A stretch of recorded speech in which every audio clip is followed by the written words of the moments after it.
เป็นกะลำม่อนโตลำมวยสู่ปีใจเสมือนนกยุงหางสาอำตึงกันไหลหมื่นตองฟ้าแลลินมันห่างกันนาเพราะว่ากาลำอ่อนมองจังนางเป็นกาลำอ่อนโตลำมวยสู่ปีใจเสมือนนกยุงหางสาอำตึงกันไหลหมื่นทองฟ้าแลลินมันห่างกันนาเพราะว่ากาลำอ่อนมองจังก็เปิงสู่เป็นลูกสะเทนางหือฮัดเขาจำใจ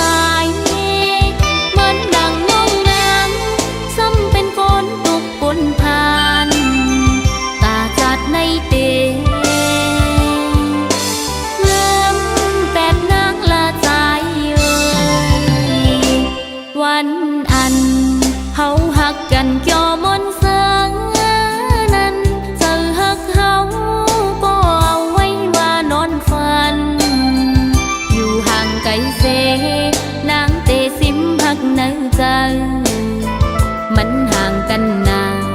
อำกึ่งไหลฮักสู้เยาว์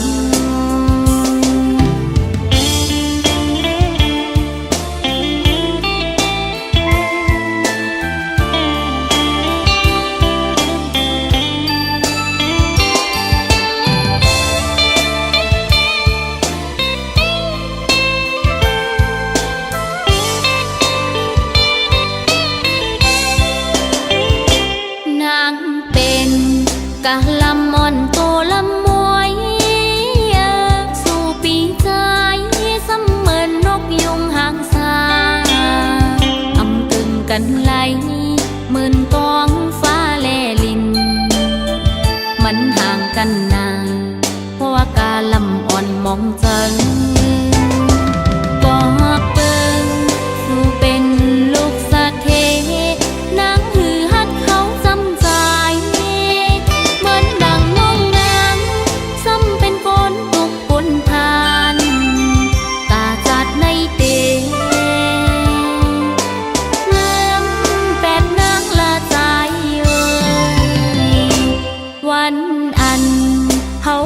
กันเกี่ยวมนเสืองนั้นเจอหักเฮาก็เอาไว้ว่านอนฝันอยู่ห่างไกลเส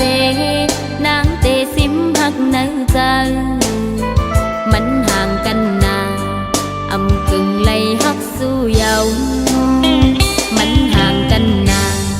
อำกึ่งไหลฮักสู้เยาว์